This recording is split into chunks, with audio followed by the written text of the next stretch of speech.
1조 원이면 충분한 무기. 미국 보잉은 그것을 무려 3조 원에 한국에 팔려 했습니다. 그들은 당연히 한국이 받아들일 줄 알았습니다. 늘 그래왔던 것처럼. 하지만 이번엔 달랐습니다. 한국은 조용히 그러나 단호하게 거절이라는 답을 내놓았습니다. 기술 이전도 없고 일방적 조건만 가득한 제안에 한국은 이제는 그런 시대가 아니라고 말했습니다. 그 누구도 예상하지 못했던 선택이었습니다. 그리고 그 선택은 결국 보잉을 무릎 꿇게 만들었습니다. 이건 협상이 아니라 역전극이었습니다. 지금 전 세계는 묻습니다. 도대체 한국은 어떻게 미국을 바꾼 것인가? 오늘 그 충격적인 사실을 여러분께 들려드리겠습니다.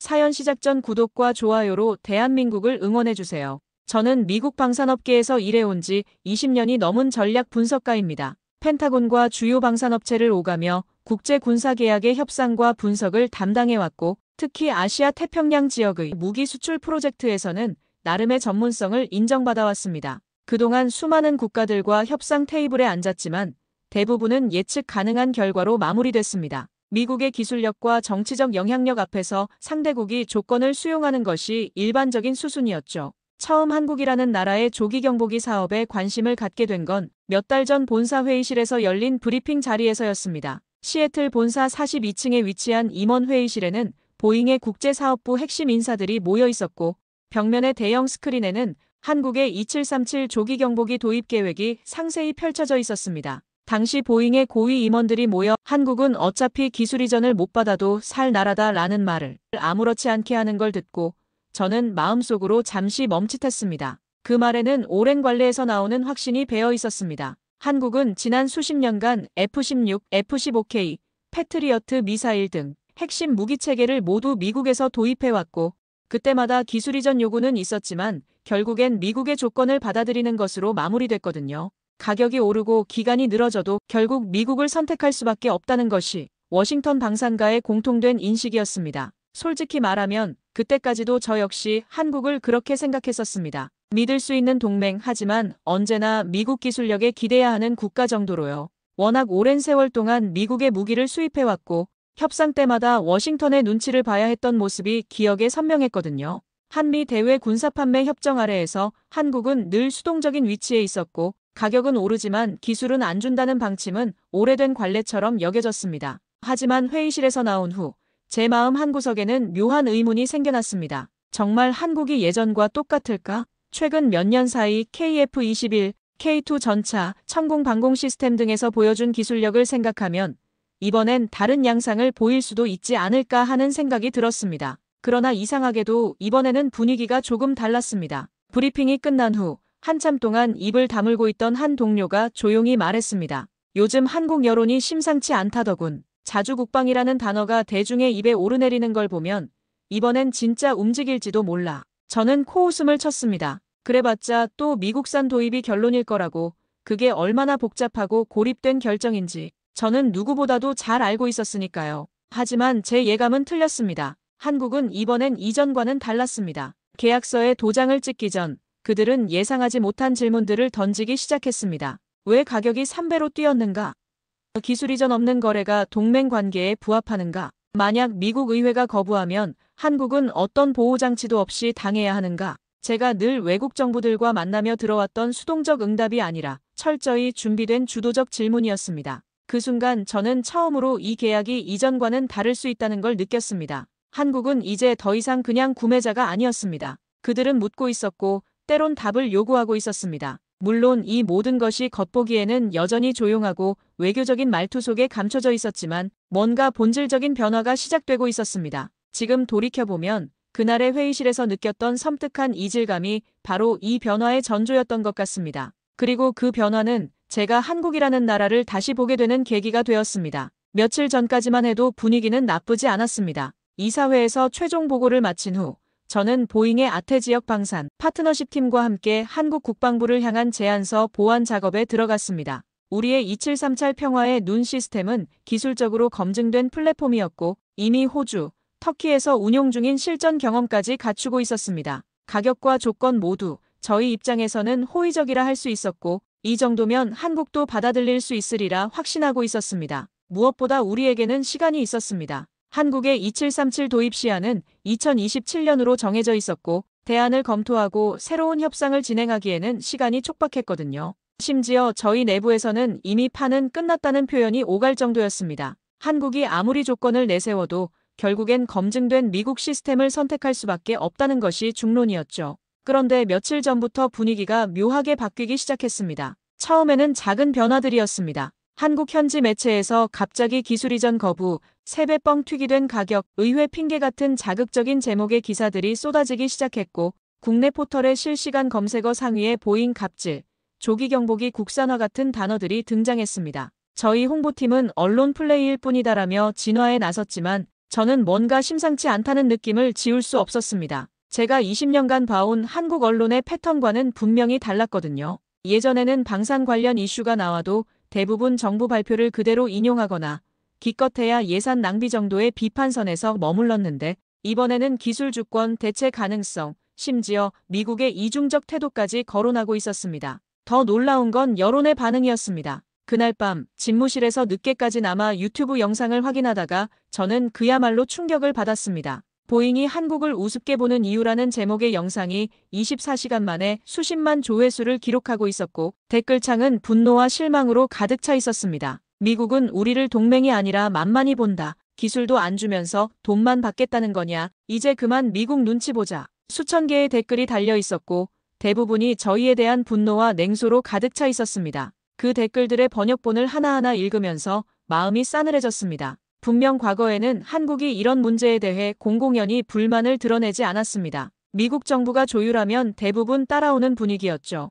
1988년 한국형 전투기 사업이 무산됐을 때도 2014년 차세대 전투기 사업에서 F-35 선정 과정에 논란이 있었을 때도 결국엔 조용히 마무리됐었거든요. 하지만 지금은 상황이 완전히 달라져 있었습니다. 공개적인 비판, 대체 기술에 대한 자신감, 그리고 무엇보다 보잉은 이제 믿을 수 없다는 정서가 너무도 뿌리 깊게 퍼져 있었던 겁니다. 한국이 기술 수준이 높아졌다는 이야기는 예전에도 들었습니다. KF-21에 들어간 A사 레이더, K2 전차의 파워팩, 천국 미사일의 요격 기술, 하나하나가 예전에는 상상할 수 없었던 수준이었죠. 하지만 그것이 이렇게 단기간 내에 대체 가능성이라는 단어로 바뀌게 될 줄은 몰랐습니다. 어떤 댓글은 한국이 A사 레이더도 만들었는데 조기 경보기가 못 나올 이유는 없다고 단언하고 있었고 또 다른 영상에서는 사부와 공동 개발 가능성을 진지하게 검토하고 있었습니다. 그날 밤 저는 처음으로 이 계약이 흔들릴 수도 있다는 생각을 하게 되었습니다. 몇 달 전만 해도 한국은 결국 미국을 선택할 수밖에 없다고 말했던 제 자신이 부끄러워졌습니다. 이제는 한국이 우리를 선택하는 것이 아니라 우리가 한국의 선택을 기다리는 입장에 놓였다는 것을 뼈저리게 깨달았습니다. 회의실 유리창 밖으로 워싱턴의 밤하늘이 낯설게 느껴졌습니다. 그리고 저는 그날 밤 처음으로 스스로에게 질문을 던졌습니다. 정말 우리가 한국을 잘 안다고 믿고 있었던 걸까? 다음 날 아침 사무실에 도착하자마자 임원회의가 소집됐습니다. 보고서는 이미 제 책상 위에 놓여 있었죠. 한국, 보잉 제안 검토 보류, 유럽 이스라엘 업체와 접촉 시도 중. 단순한 견적 비교가 아닌 사실상 재입찰 절차를 의미하는 행보였습니다. 워싱턴 본사 국제사업부에서 받은 첩보에 따르면 한국 국방부는 이미 스웨덴 사브의 글로벌 아이와 이스라엘 엘타 시스템즈의 조기경보 솔루션에 대한 기술 브리핑을 요청한 상태였습니다. 이건 단순한 정보 수집 차원을 넘어선 본격적인 대안 검토 신호였죠. 더욱 놀라운 건 한국 항공우주산업이 독자적인 플랫폼 개발 가능성까지 언급하기 시작했다는 점이었습니다. 동시에 한국 측에서 언론을 통해 노골적으로 기술 이전과 가격 문제를 거론하고 있었고 보잉의 고압적인 태도에 대한 불만이 유관 부처 회의록에까지 등장하고 있었습니다. 이런 내용들이 실시간으로 한국 언론에 보도되고 있었습니다. 본사방산 부문 부사장은 얼굴을 붉히며 말했습니다. 한국은 미국을 떠날 수 없다고 믿고 있었는데 이건 뭔가 심상치 않군. 그의 목소리에는 당황스러움이 역력했습니다. 지난 20년간 한국과의 협상에서 우리가 주도권을 잃어본 적이 없었거든요. F-16, F-15K, 패트리어트 도입 과정에서도 한국은 결국 미국의 조건을 수용했었습니다. 미국 의회가 기술 이전을 승인하지 않는 건 어쩔 수 없는 일인데 왜 자꾸 우리를 공격하듯 언론에 흘리는 거지? 그가 덧붙인 말에는 진심 어린 의문이 담겨 있었습니다. 우리에게는 너무나 당연한 절차였거든요. 아이타와 의회 승인 과정은 미국 방산업체라면 누구나 따라야 하는 룰이었고 한국도 그걸 이해하고 있다고 생각했습니다. 그 말에 누군가 조심스럽게 말했습니다. 혹시 우리가 한국의 자존심을 건드린 건 아닐까요? 회의실에 참석한 아시아 담당 부사장이었는데 그는 최근 서울에서 열린 국방전시회에 다녀온 직후였습니다. 현지에서 보니까 한국 방산업체들의 기술 수준이 우리 예상보다 훨씬 높더군요. KF-21에 들어간 A사 레이더만 봐도 우리 AP-G83과 성능이 비슷한 수준입니다. 그 말이 회의실에 퍼지는 순간 정적이 흘렀습니다. 그 누구도 답하지 않았습니다. 아니, 답할 수 없었습니다. 사실 우리는 그런 질문을 해본 적이 없었습니다. 늘 우리가 강자였고 한국은 따라와주는 나라였습니다. 그런데 언제부터인가 한국은 단순히 구매자가 아닌 판단자의 역할을 하고 있었던 겁니다. 그러나 이번만큼은 한국이 움직이고 우리는 반응하고 있었습니다.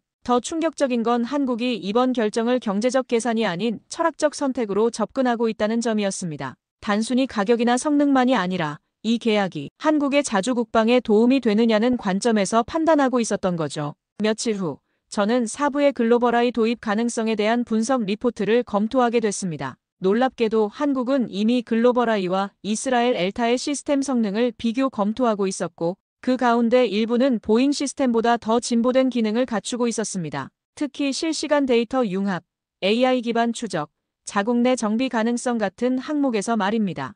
글로벌아이는 LEI 레이더를 장착한 사부 340 플랫폼 기반으로 우리 2737보다 운영 비용이 낮고 정비가 간단했습니다. 무엇보다 스웨덴은 기술 이전에 상당히 개방적인 입장을 보이고 있었죠. 한국이 KF-21 개발 과정에서 보여준 기술 흡수 능력을 고려하면 충분히 매력적인 옵션이 될 수 있었습니다. 저는 그날 밤 깊은 무력감을 느꼈습니다. 우리는 늘 기술로 무장한 협상가였고 동맹은 늘 그 기술에 굴복해야 한다고 생각했습니다. 하지만 지금 한국은 기술이 아닌 기준을 바꾸고 있었습니다. 이제는 장비를 선택하는 게 아니라 철학을 선택할 때입니다. 한국 군사 전문가가 남긴 발언이 보고서 말미에 인용되어 있었는데 저는 그 한 줄에서 눈을 뗄 수 없었습니다. 그 철학이란 바로 기술 종속에서 벗어나 진정한 자주 국방을 구현하겠다는 의지였습니다. 한국은 더 이상 미국의 기술을 빌려 쓰는 것으로 만족하지 않았습니다. 그들이 원하는 건 자신들이 직접 만들고 개량하고 수출까지 할 수 있는 완전한 기술적 자립이었던 거죠.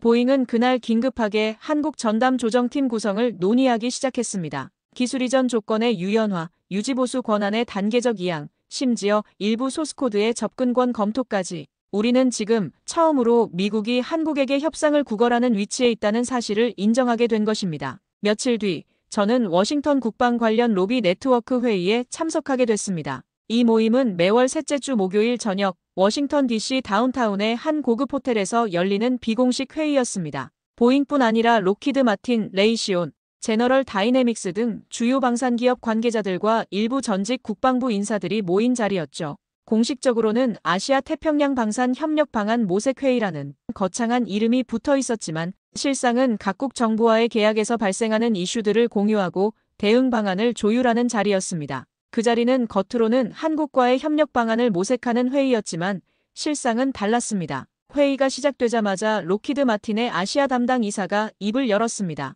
우리가 기술 넘겨주면 한국이 그걸로 우리 경쟁자로 돌아서겠지. 그의 목소리에는 경계심이 역력했습니다. KF-21만 봐도 그렇잖아. 우리 기술 상당 부분이 들어갔는데 이제 수출까지 추진하고 있어. 결국 우리 F-16 시장을 잠식하게 될 거야. 레이시온의 수석 부사장도 거들었습니다. 그들은 군사력은 있지만 미국처럼 책임 있는 군사 파트너는 아니야. 한국이 자체 무기를 개발해서 어디다 팔지. 우리가 통제할 수 있어. 중동이나 동남아에 한국산 무기가 퍼지면 결국 우리 시장만 축소되는 거지. 이런 발언들 속에는 한국을 여전히 관리 대상으로 보는 시각이 깔려 있었습니다. 가장 노골적이었던 건 제너럴 다이내믹스의 전략 기획실장이었습니다. 어차피 미국 없이는 못 버텨. 그러니 버티다 보면 다시 돌아올 거야. 그는 자신만만한 표정으로 덧붙였습니다. 한국이 아무리 독자 기술을 개발해봤자 핵심 부품이나 소프트웨어는 결국 미국 것이야. GPS, 위성통신, 첨단 센서, 이런 건 우리가 끊으면 끝이지. 그 말들 속에는 경계심과 동시에 깊은 오만이 섞여 있었습니다. 한국을 동등한 파트너가 아닌 언제든 통제 가능한 하위 동맹국으로 보는 시각이었죠. 그리고 놀랍게도 저는 그 익숙한 논리에 불편함을 느끼고 있었습니다. 예전 같았으면 아무 의심 없이 고개를 끄덕였겠지만 지금은 달랐습니다. 며칠 전 읽었던 한국 기사들과 국민 여론, 무겁게 전달됐던 우리는 기술이 아니라 주권을 사고 싶다는 문장이 계속 떠올랐습니다. 그 말 속에는 단순한 경제적 계산을 넘어선 한국가의 존재 철학이 담겨 있었거든요. 한국은 더 이상 미국의 보호를 받는 대신 자신의 자율성을 포기하려 하지 않았습니다. 회의 중반 전직 국방부 차관보였던 존 레이몬드가 흥미로운 정보를 공유했습니다. 한국이 최근 인도, 호주와 방산 협력을 확대하고 있어 특히 인도와는 K9 자주포 현지 생산을 넘어서 차세대 미사일 공동 개발까지 논의 중이야. 그는 잠시 멈춘 뒤 덧붙였습니다. 이건 단순한 수출이 아니라 미국 중심의 방산 생태계에서 벗어나려는 시도로 보여. 그 말을 들은 순간 회의실 분위기가 조금 달라졌습니다. 모두가 한국을 관리할 대상으로만 봐왔는데 한국이 이미 독자적인 네트워크를 구축해가고 있었던 거죠. K9 자주포는 이미 세계 1위 수출 실적을 기록하고 있었고 KF-21도 여러 국가에서 관심을 보이고 있었습니다. 한국이 더 이상 구매자가 아닌 공급자로 변신하고 있었던 겁니다. 회의가 끝난 뒤 한 로비스트가 제게 다가와 묻더군요. 그래도 한국은 결국 돌아오겠지? 저는 대답하지 못했습니다. 오히려 제 입에서 나온 말은 이랬습니다. 만약 그들이 돌아오지 않으면 어떡하죠? 그 질문에는 제 자신도 놀란 진심이 담겨 있었습니다. 언제부터인가 저는 한국의 선택을 두려워하고 있었던 거죠. 그 질문에 그는 어깨를 으쓱이며 대답했습니다. 그럼 잃는 거지. 대신 일본이나 대만이 있으니까. 그 순간 저는 뭔가 결정적인 것을 놓치고 있다는 감각에 사로잡혔습니다. 우리는 이 계약을 거래로만 보고 있었지만 한국은 이걸 국가의 독립성과 철학을 담은 선택으로 여기고 있었습니다. 그리고 이 간극은 단순히 숫자 몇 개로 메울 수 있는 문제가 아니었습니다. 사무실로 돌아온 뒤 저는 조용히 한국 측 협상팀과 주고받은 메일들을 다시 읽었습니다. 그 안에는 단 한 줄의 적대감도 없었습니다. 대신 읽을수록 묻어나던 건 자존이었습니다. 우리는 더 이상 기술을 사기만 하는 나라가 아닙니다. 우리의 무기는 우리가 선택한 철학을 반영해야 합니다. 이런 문장들은 단순한 협상 문구가 아니었습니다. 한 국가가 자신의 정체성을 재정의하려는 선언이었죠. 그 문장들을 읽는 동안 제 가슴은 묘한 혼란으로 가득 찼습니다. 처음 이 일을 맡았을 때만 해도 설득은 내가 하는 것이고 선택은 그들이 해야 할 몫이라고 믿었습니다. 하지만 지금은 모든 것이 뒤바뀌어 있었습니다. 이제는 내가 그들의 선택을 기다리는 입장이 되었고 그들이 진심으로 원하는 게 최신 기술이 아니라는 사실도 점점 명확해지고 있었습니다.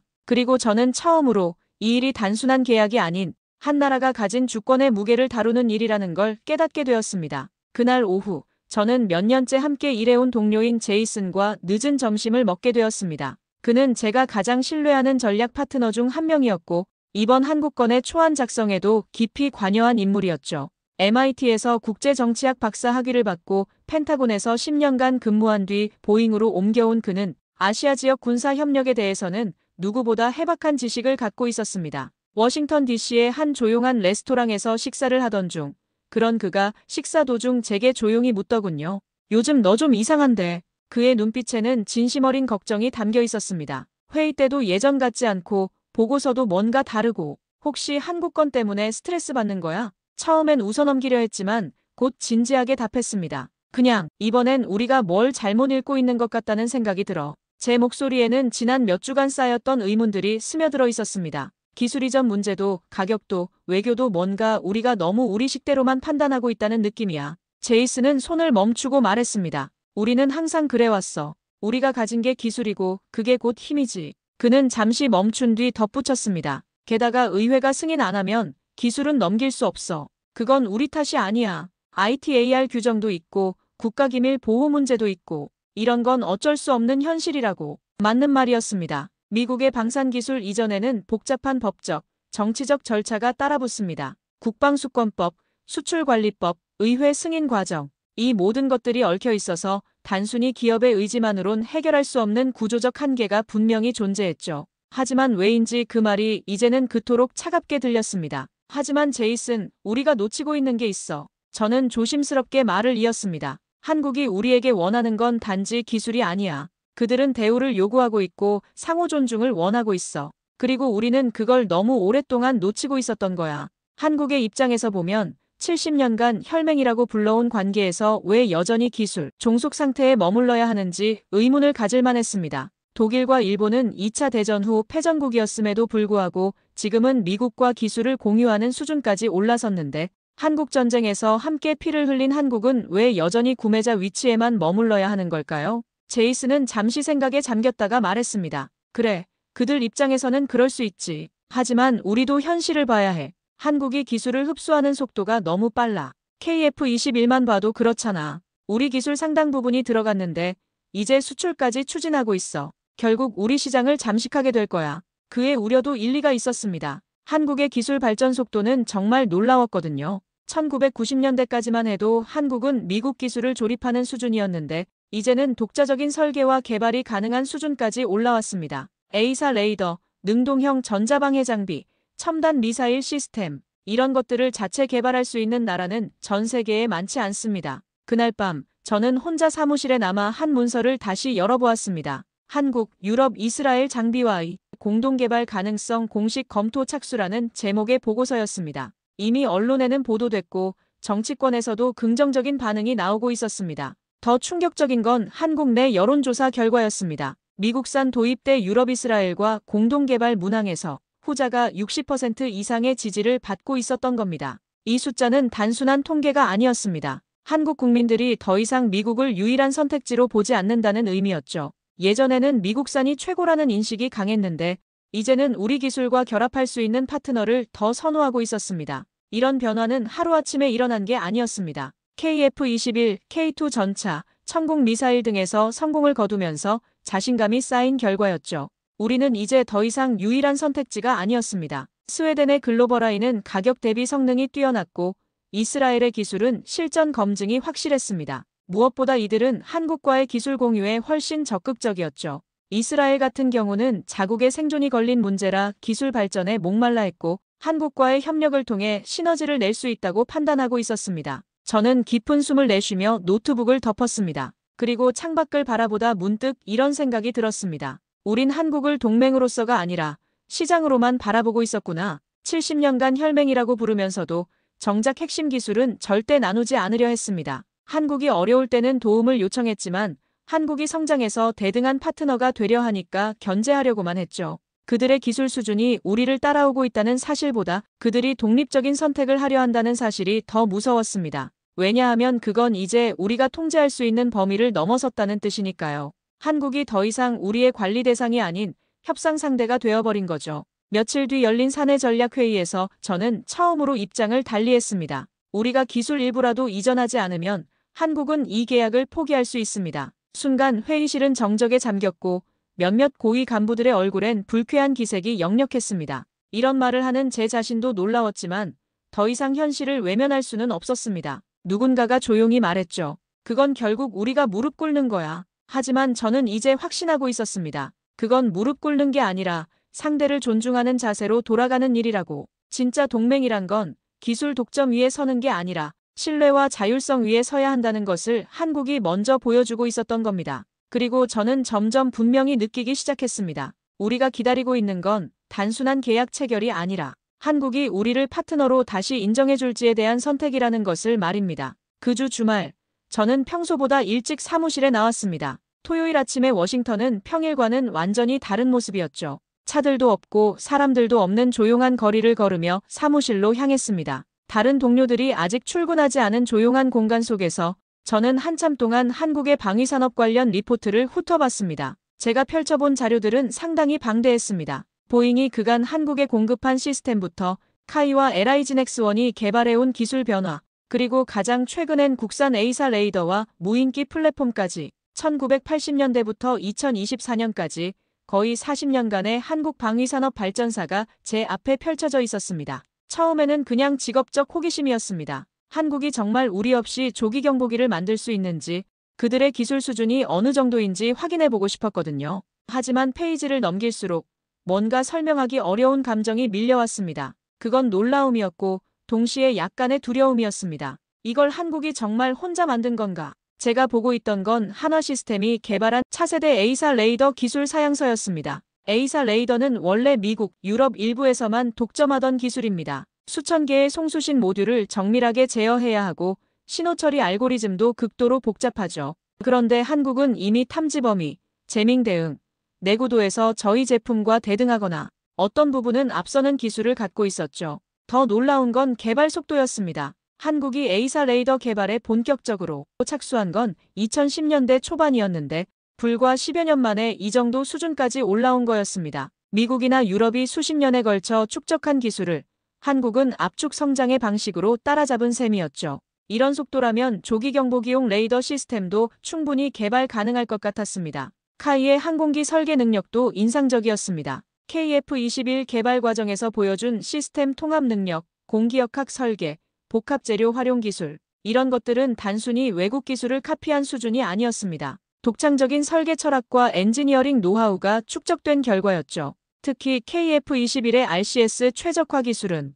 F-35와는 다른 접근법을 보여주고 있었습니다. 그리고 마침내 저는 한 장의 사진에서 눈을 떼지 못했습니다. 흰색 방진복을 입은 한국의 젊은 기술자들이 레이더 부품을 직접 조립하고 있는 장면이었는데 그 얼굴에선 어느 나라에서도 본 적 없는 집중과 책임감이 묻어나 있었습니다. 그들의 눈빛에는 단순히 임금을 받고 일하는 사람들의 표정이 아니라 국가의 미래를 책임진다는 사명감이 담겨 있었습니다. 그 순간 마음속에서 이런 말이 떠올랐습니다. 우리가 기술을 쥐고 있다고 생각했지만 그들은 이미 기술을 쥐는 이유를 알고 있었구나. 미국의 방산업체들이 기술을 개발하는 이유는 대부분 경제적 이익이었습니다. 더 많은 계약을 따내고 더 높은 수익을 올리는 것이 최우선 목표였죠. 물론 국가 안보도 중요하지만 그건 부차적인 고려사항이었습니다. 하지만 한국의 기술자들에게는 다른 동기가 있었습니다. 그들에게 기술 개발은 생존의 문제였고 자주 독립의 문제였습니다. 분단국가로서 외부의 도움 없이도 스스로를 지킬 수 있는 능력을 갖춰야 한다는 절박함이 있었죠. 이런 동기의 차이가 기술 발전 속도의 차이로 나타나는 것 같았습니다. 오랫동안 미국은 기술을 무기로 사용해왔습니다. 국가안보, 군사동맹, 국제정치, 모든 것이 누가 기술을 가졌는가에 따라 결정됐죠. 우리는 기술을 독점함으로써 다른 나라들을 통제할 수 있다고 믿었습니다. 하지만 그런 방식은 상대방이 기술적으로 종속적일 때만 유효한 전략이었습니다. 그런데 지금 한국은 묻고 있었습니다. 그 기술이 진짜 우리를 위한 것인가? 동맹이란 이름 아래 왜 우리는 늘 양보해야만 했는가? 이런 질문들은 기술의 소유권을 넘어서 관계의 본질을 묻는 것이었습니다. 진정한 동맹 관계라면 서로의 발전을 견제하는 게 아니라 함께 성장해야 하는 것 아닌가 하는 근본적인 의문이었죠. 미국 내부에선 아직도 기술 넘기면 안 된다. 한국이 경쟁자가 된다는 말이 반복되고 있지만 저는 점점 더 확신하게 됐습니다. 지금 한국이 원하는 건 기술 그 자체가 아니라 주권에 대한 존중이라는 것을. 그들은 더 이상 미국의 보호를 받는 대신 자신의 자율성을 포기하려 하지 않았습니다. 이런 깨달음은 제게 큰 충격이었습니다. 지금까지 저는 한국을 관리해야 할 동맹국 정도로 생각해왔는데 사실 한국은 이미 협력해야 할 파트너로 성장해 있었던 거죠. 우리가 그 변화를 인정하지 않으려 했을 뿐이었습니다. 그날 오후 저는 본사 보고서 마지막 페이지에 조용히 이렇게 적어두었습니다. 우리는 기술을 팔러왔지만 그들은 철학으로 우리를 시험하고 있다. 이 문장을 쓰면서 저는 처음으로 이 협상의 진짜 의미를 이해했습니다. 이건 단순한 무기 거래가 아니라 미래의 한미 관계를 어떻게 정의할 것인가의 문제였던 거죠. 그리고 그 철학 앞에서 우리는 지금 그 어느 때보다 작고 조용한 자세로 한국의 선택을 기다리는 중이었습니다. 그 주 중반 보잉 본사에서는 내부 검토 보고서를 기반으로 최종 수정 제안안을 확정짓기 위한 전략회의가 열렸습니다. 시애틀 본사 최고층에 위치한 임원 회의실은 평소보다도 긴장감이 감돌고 있었습니다. 회의실엔 부사장부터 홍보 책임자, 기술 자문단, 법무팀까지 모두 모여 있었고 저 역시 전략 컨설턴트로서 자리를 함께하고 있었습니다. 테이블 위에는 두껍게 쌓인 자료들과 함께 한국 조기경보기 사업 대응 전략이라는 제목의 보고서가 놓여 있었습니다.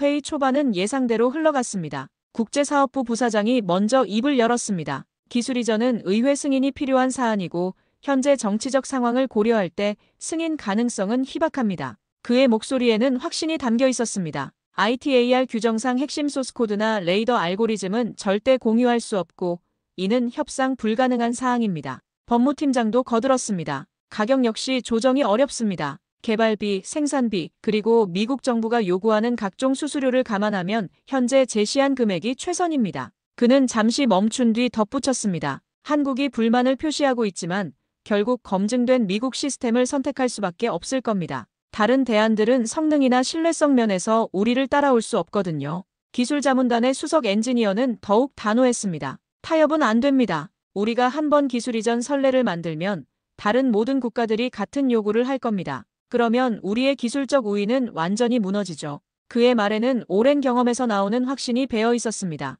일본도 호주도 심지어 영국도 지금까지 우리 조건을 받아들여 왔습니다. 한국이라고 예외일 이유는 없어요. 이런 주장들이 반복되는 동안 저는 점점 더 불편함을 느끼고 있었습니다. 이들의 논리는 분명히 일리가 있었습니다. 미국의 방산업체로서 기술 보호는 생존과 직결된 문제였고 무분별한 기술 이전은 장기적으로 미국의 국익을 해칠 수 있었습니다. 하지만 그 모든 논리 속에서 한 가지가 빠져 있었습니다. 상대방의 입장에 대한 이해였죠. 하지만 저는 더 이상 그 흐름에 고개를 끄덕일 수 없었습니다. 지난 몇 주간 제가 본 한국의 변화, 그들의 기술력 향상, 그리고 무엇보다 그들이 보여준 확고한 의지를 생각하면 이런 일방적인 접근법으로는 이번 협상을 성공시킬 수 없다는 확신이 들었습니다. 회의 도중 제가 조용히 손을 들었습니다. 지금 이 제안은 한국이 요구하는 최소한의 신뢰 기준에도 도달하지 못하고 있습니다. 회의실의 시선이 저에게 집중됐습니다. 저는 심호흡을 한 뒤 계속했습니다. 우리는 기술이 아니라 철학의 문제에 직면해 있습니다. 한국은 더 이상 단순한 구매자가 아닙니다. 그들은 동등한 파트너로서의 대우를 요구하고 있고 우리가 그것을 인정하지 않는 한 이 협상은 결코 성공할 수 없습니다. 순간 회의실은 잠깐 정적에 잠겼고 이내 차가운 반응들이 튀어나오기 시작했습니다. 부사장이 약간 짜증스러운 표정으로 말했습니다. 철학? 지금 이게 철학 논쟁하는 자리인가? 우린 비즈니스를 하고 있는 거야. 감정이나 철학으로 수십억 달러 계약을 결정할 순 없어. 국제사업부장도 거들었습니다. 우린 미국이야. 세계 최강의 군사력을 보유한 나라고 가장 앞선 기술을 가진 나라야. 기술 넘기면 앞으로 줄줄이 다른 나라들도 요구하게 돼. 그러면 우리 방산업계 전체가 무너지는 거라고. 가장 강경했던 건 전략기획실장이었습니다. 한국은 결국 미국밖에 없다는 걸 곧 깨닫게 될 거야. 사부나 이스라엘 업체들이 뭘 할 수 있겠어? 우리만큼 검증된 시스템도 없고 장기적인 지원 능력도 없어. 시간이 지나면 한국도 현실을 받아들일 수밖에 없을 거야. 그들은 여전히 변하지 않았습니다. 상대가 누구인지 시대가 어떻게 바뀌었는지를 모른 채 예전처럼 모든 것을 자기 기준으로 판단하고 있었습니다. 한국을 여전히 1980년대의 한국으로 보고 있었고 미국의 기술적 우위가 영원할 것이라고 믿고 있었습니다. 저는 다시 한번 입을 열었습니다. 여러분, 한국은 이미 변했습니다. KF-21, K2 전차, 천공 미사일, 이런 것들은 단순한 카피가 아닙니다. 독자적인 기술력의 결과물이에요. 그리고 그들의 기술 발전 속도를 생각하면 조기 경보기 분야에서도 충분히 대안을 만들어낼 수 있습니다. 제 목소리에는 지난 주말 자료를 검토하면서 느꼈던 충격이 담겨 있었습니다. 하지만 그들의 반응은 냉담했습니다. 그래서 우리가 무릎 꿇고 들어가자는 거야? 부사장의 목소리에는 분노가 섞여 있었습니다. 우리가 왜 한국의 요구에 맞춰야 하는데? 회의가 끝난 뒤 저는 상급자로부터 불려가 따로 이야기를 들었습니다. 부사장실에서 진행된 그 대화는 표면적으로는 조언의 형태였지만 실제로는 명백한 경고였습니다. 자네가 미국 기업의 대표 자문이라는 걸 잊지 않았으면 좋겠네. 그의 말은 곧 경고였습니다. 우리는 한국을 도와주는 게 아니라 미국의 이익을 극대화해야 하는 거야. 그게 자네 역할이고 미국의 이익, 보잉의 기조, 정치적 계산 그 모든 것을 우선으로 두라는 압력이었죠. 하지만 그날 저는 오히려 그 침묵이 무겁게 다가왔습니다. 정말 중요한 질문은 아무도 하지 않고 있었으니까요. 우리는 왜 기술 이전을 하지 않으려 하는가? 그 기술이 한국의 독립성을 해친다면 우리는 진짜 동맹인가? 지금 우리가 두려워하는 건 한국의 독립인가? 아니면 우리의 기득권인가? 이런 질문들은 회의실에서 한 번도 제기되지 않았습니다. 모든 논의는 우리가 어떻게 우위를 유지할 것인가에만 초점이 맞춰져 있었죠. 상대방의 입장이나 장기적인 관계는 고려 대상이 아니었습니다. 밤늦게 사무실 책상에 앉아 조용히 메일을 확인하다가 저는 한국 언론에서 새로 올라온 한 기사를 보게 되었습니다. 한국방위산업청 글로벌 IELTA 외 추가 플랫폼 도입 검토라는 제목이었습니다. 기사 내용을 보니 한국이 이제 세 번째, 네 번째 대안까지 검토하기 시작했다는 내용이었습니다. 그 문장 하나가 제 심장을 무겁게 짓눌렀습니다. 이제 한국은 단순히 대안을 검토하는 게 아니라 우리 없이 가는 길을 상상하기 시작한 것입니다. 더 이상 미국을 필수 불가결한 파트너로 보지 않고 여러 옵션 중 하나로만 취급하고 있었던 거죠. 그날 저는 처음으로 미국이라는 이름이 협상이 아닌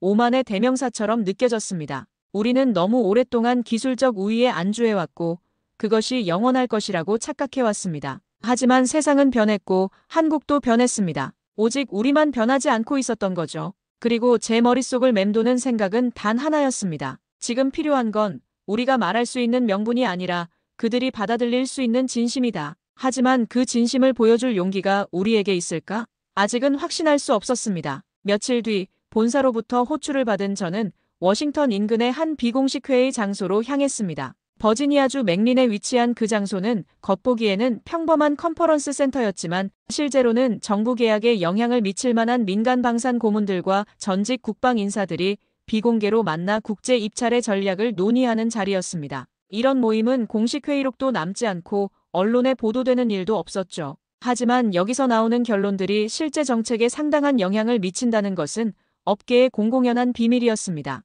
그 자리에 미국 의회의 군수위원회 출신으로 지금은 보잉의 외부 고문으로 활동 중인 리처드 핸더슨이 나와 있었습니다. 그는 방위산업계에선 꽤나 유명한 인물이었습니다. 1990년대부터 30년간 의회에서 국방 예산과 무기 수출을 담당해왔고 퇴임 후에는 여러 방산업체의 고문을 맡고 있었죠. 전략적 설득을 빙자해 수많은 계약을 성사시켜온 인물이자 미국의 기술은 국가의 무기라는 신념을 대놓고 말하는 사람이었습니다. 리처드는 저를 보자마자 다짜고짜 말했습니다. 기술 넘긴다고? 말도 안 돼. 그의 목소리에는 오랜 확신이 배어 있었습니다. 우리가 그들을 어디까지 키워줬는지 잊었나? 1970년대만 해도 농업국가였던 나라가 이 정도까지 온 게 누구 덕분인데 이제 와서 조건을 바꾸겠다고? 그의 말 속에는 단순한 비즈니스 논리를 넘어선 깊은 위계의식이 담겨 있었습니다. 한국을 여전히 미국의 수혜국 정도로 보는 시각이었죠. 한국전쟁 이후 미국이 제공한 원조와 기술 지원,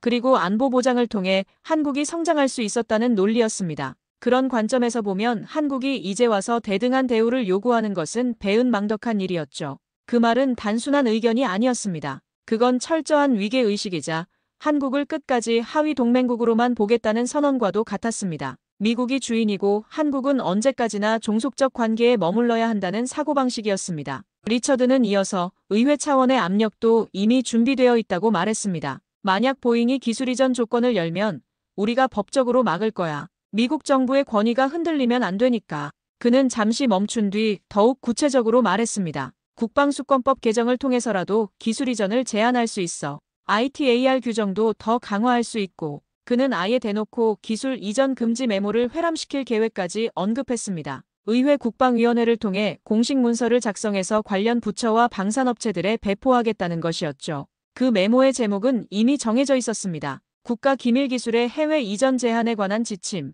겉으로는 국가 안보를 위한 조치처럼 포장되어 있지만 실제로는 한국을 겨냥한 압박이었습니다. 그 순간 저는 말문이 막혔습니다. 이건 협상이 아니었습니다. 이건 철저한 지배 논리였고 그 아래 한국은 단지 선택권 없는 수동적 고객으로 머물러야만 했습니다. 미국의 기술적 우위를 이용해서 다른 나라들을 통제하겠다는 발상이었죠. 저는 조심스럽게 질문했습니다. 그렇다면 한국이 이 계약을 포기하면요? 정말로 대안을 선택한다면 어떻게 하시겠습니까? 제 목소리에는 진심 어린 궁금증이 담겨 있었습니다. 정말로 그들이 모든 상황을 통제할 수 있다고 믿는지 확인하고 싶었거든요. 리처드는 웃었습니다. 그것도 아주 자신만만한 웃음이었습니다. 포기하게 둬. 어차피 한국은 미국 기술 아니면 안 돼. 그는 잠시 멈춘 뒤 더욱 확신에 찬 목소리로 말했습니다. 사부? 이스라엘? 그런 건 장난감이야. 진짜 전쟁이 나면 소용없어. GPS, 위성통신, 정보 공유. 이런 게 없으면 조기 경보기는 그냥 비싼 덩어리일 뿐이야.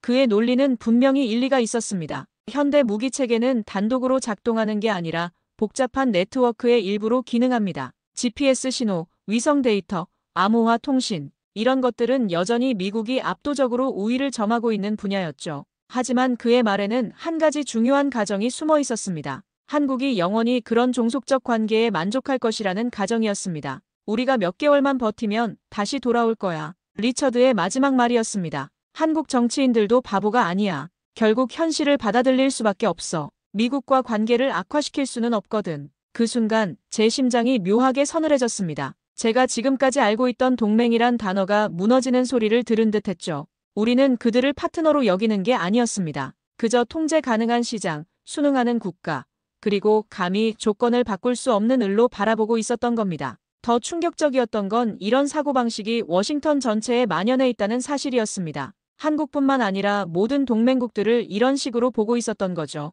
진정한 파트너십이 아니라 위계적 관계, 상호 존중이 아니라 일방적 종속을 전제로 한 관계였습니다. 회의가 끝난 뒤 저는 일부러 그 회의록에 제 이름을 남기지 않았습니다.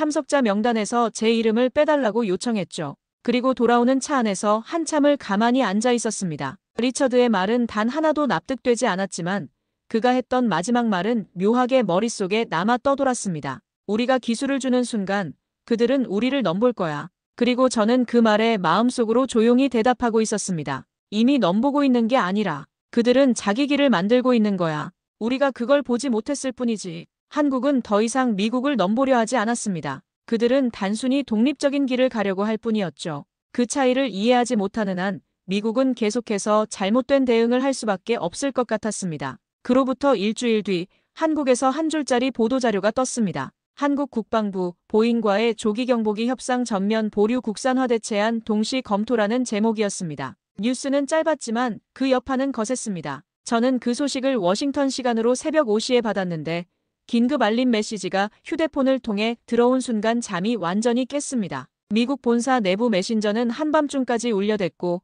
평소 같으면 저녁 6시면 조용해지는 사무실이 자정이 넘어서도 불이 켜져 있었습니다. 급히 소집된 임원진 대책회의에서는 처음으로 우리가 놓쳤다는 말이 공식적으로 오갔습니다. 20년간 보잉에서 일하면서 이런 당황스러운 분위기는 처음 봤습니다. 부사장은 얼굴이 창백해진 채로 말했습니다. 이건 단순한 협상 중단이 아니야. 아예 판을 뒤엎어버린 거라고. 그의 목소리에는 믿을 수 없다는 어조가 섞여 있었습니다. 한국이 정말로 우리 없이 가려고 하는 건가? 70년 동맹을 이렇게 쉽게 포기할 수 있는 건가? 더 충격적인 소식은 계속 이어졌습니다. 한국 국방부가 발표한 후속 계획을 보니 이들은 이미 상당히 구체적인 로드맵을 가지고 있었습니다. 1단계는 스웨덴 사부와 이스라엘 엘타 시스템의 기술적 검증, 2단계는 카이 주도의 국산 플랫폼 개발 타당성 검토, 3단계는 유럽 업체와의 공동개발 협약 체결이었습니다. 이건 즉석에서 만든 계획이 아니라 오랫동안 준비해온 것처럼 보였습니다.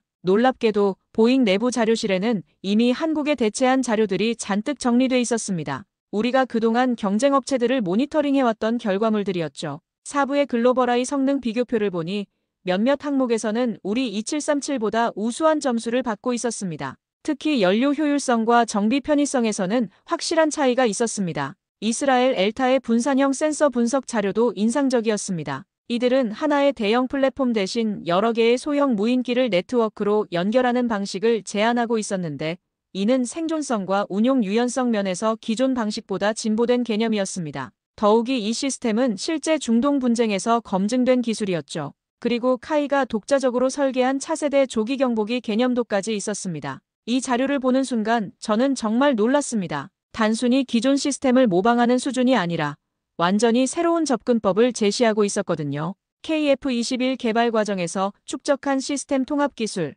한화 시스템의 A사 레이더 기술, 그리고 LIGNX1의 전자전 시스템을 결합한 독창적인 설계였습니다. 그날 본사 전략팀의 젊은 분석관이 조심스럽게 말했습니다. 이젠 우리가 조건을 다시 써야 할 때입니다. 한국은 더 이상 협상의 상대가 아니라 새로운 기준을 만드는 쪽입니다. 그는 잠시 멈춘 뒤 덧붙였습니다. 우리가 지금까지 을이라고 생각했던 상대가 사실은 갑의 위치에 서 있었던 것 같습니다. 그 말은 방안에 정적을 가져왔습니다. 늘 기술을 가진 미국이 기준이었고 동맹국은 그것에 따르는 존재였습니다. F-16, F-15K, 패트리어트 지난 수십 년간 모든 협상에서 미국이 조건을 제시하고 상대방이 수용하는 것이 당연한 수순이었죠. 하지만 지금은 미국이 한국의 조건을 받아들여야만 비로소 대화가 시작될 수 있는 상황으로 전환되고 있었습니다. 더 충격적인 건 한국 여론의 반응이었습니다. 예상과 달리 국방부의 결정에 대한 지지율이 70%를 넘었습니다. 이제야 제대로 된 결정을 했다.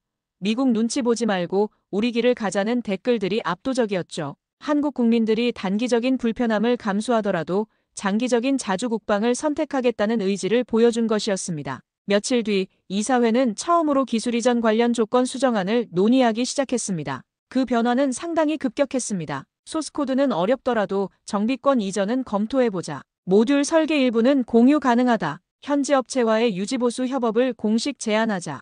회의실에선 이런 목소리가 조심스레 나오기 시작했고 누군가는 입술을 깨물며 중얼댔습니다. 이걸 진작에 했어야 했는데. 하지만 이미 늦었을 수도 있었습니다. 한국 언론 보도를 보니 사부와의 기술 협의가 이미 상당한 진전을 보이고 있었고 이스라엘과의 협력 방안도 구체화되고 있었습니다. 더욱이 한국 정부는 이번 기회에 방위산업 생태계 전체를 재편하겠다는 계획을 발표했습니다. 단순히 무기를 수입하는 나라에서 무기를 수출하는 나라로 전환하겠다는 것이었죠. 저는 그 말에 말없이 고개를 끄덕였습니다. 한국은 아무것도 강요하지 않았습니다. 그저 조용히 그러나 단호하게 자기 기준을 지켜왔고 그 결과 우리는 지금 선택받기를 기다리는 입장이 되어 있었습니다. 이번 사태를 통해 한국이 보여준 것은 분노나 감정이 아니라 냉철한 전략적 판단이었습니다. 한국의 메시지는 명확했습니다. 우리는 더 이상 기술을 사기만 하는 나라가 아닙니다. 진정한 파트너십을 원한다면 그에 걸맞은 대우를 해주십시오. 그렇지 않다면 우리는 다른 길을 찾겠습니다. 이는 협박이 아니라 선언이었죠. 그날 회의 말미 부사장이 제게 조용히 물었습니다. 당신 말이 맞았나 보군. 이젠 정말 우리가 한국을 설득해야 하는 건가?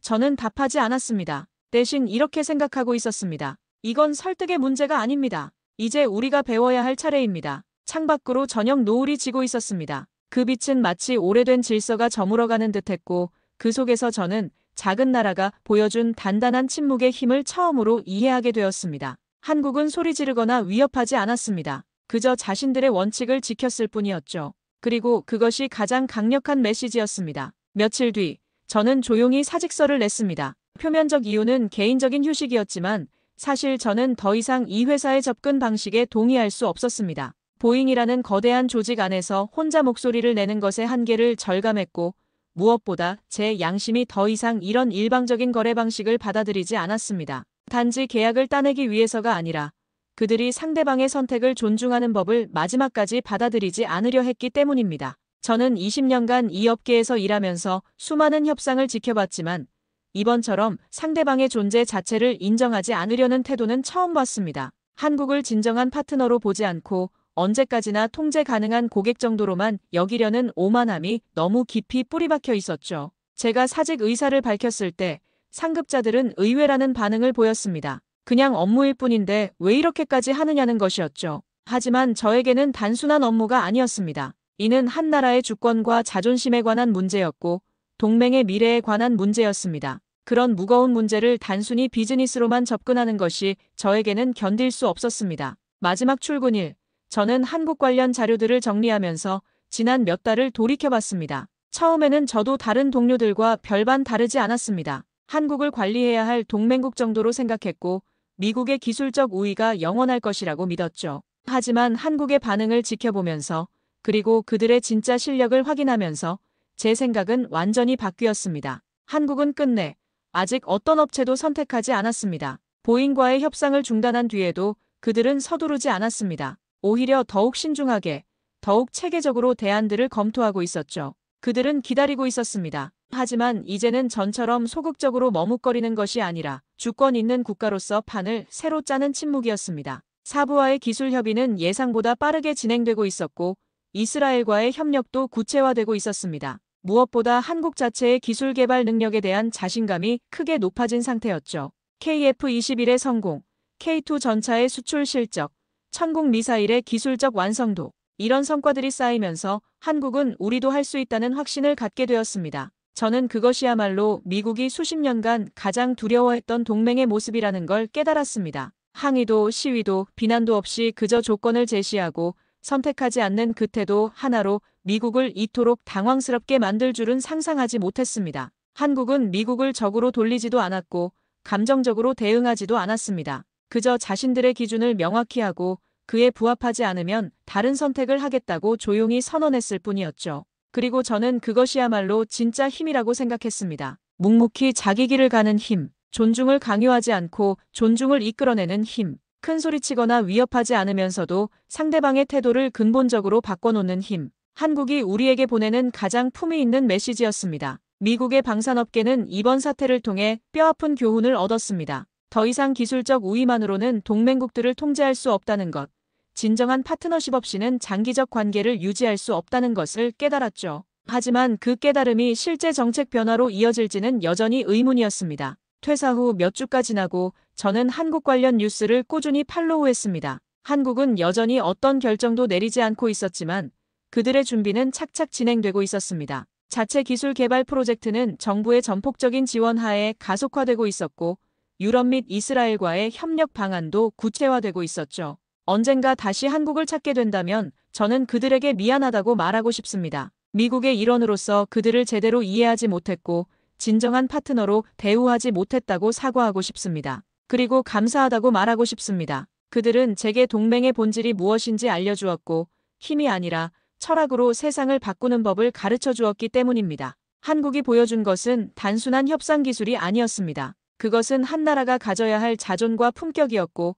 진정한 독립국가로서의 자세였습니다. 그들은 미국에게 굴복하지도 않았고 그렇다고 미국을 적대시하지도 않았습니다. 그저 자신들이 원하는 관계의 모습을 명확히 제시하고 그것이 받아들여지지 않으면 다른 길을 가겠다고 했을 뿐이었죠. 지금 세계는 여전히 그들의 결정을 기다리고 있습니다. 한국이 최종적으로 어떤 선택을 할지, 그리고 그 선택이 미래의 국제관계에 어떤 영향을 미칠지 모든 나라들이 주목하고 있습니다. 그 어떤 무기보다, 그 어떤 기술보다 무거운 그들의 단호하고 조용한 아니오가 세계 질서를 흔들고 있는 겁니다. 그리고 우리 미국은 이제야 비로소 그 선택을 기다리는 자리에 겸손히 앉게 되었습니다. 기술도 시스템도 숫자도 중요하지만 진짜 중요한 건 그 모든 걸 말없이 지켜내는 신뢰였다는 걸 저는 한국에서 배웠습니다. 그리고 그런 신뢰는 일방적인 지배가 아니라 상호 존중에서만 나올 수 있다는 것도 함께 배웠습니다. 한국의 조용한 혁명은 아직 끝나지 않았습니다. 그들이 보여준 새로운 외교의 모델, 작지만 강한 나라의 전략이 앞으로 어떤 결과를 가져올지 세계가 지켜보고 있습니다. 그리고 저는 그 결과가 단순히 한국만의 승리가 아니라 모든 국가들에게 희망을 주는 사례가 될 것이라고 확신합니다. 오늘 사연에 대한 여러분의 생각을 댓글로 남겨주세요. 감동뭉클에서는 여러분의 소중한 마음을 모아 사연 주인공들에게 전해드리고 있습니다. 여러분 주변에 감동적이거나 재미있는 실제 사연들을 제보받고 있으니 언제든 저희 공식 메일로 제보해주세요. 오늘 들려드린 사연에 공감하셨다면 구독과 좋아요 눌러주시고 주변 분들과도 공유해주세요. 여러분의 작은 관심과 응원이 더욱 좋은 콘텐츠를 만드는 데 큰 힘이 됩니다. 오늘도 여러분의 하루의 작은 즐거움이라도 되었기를 바라며 지금까지 감동뭉클이었습니다. 끝까지 시청해주셔서 감사합니다. 다음에 더 감동적인 사연으로 찾아뵙겠습니다.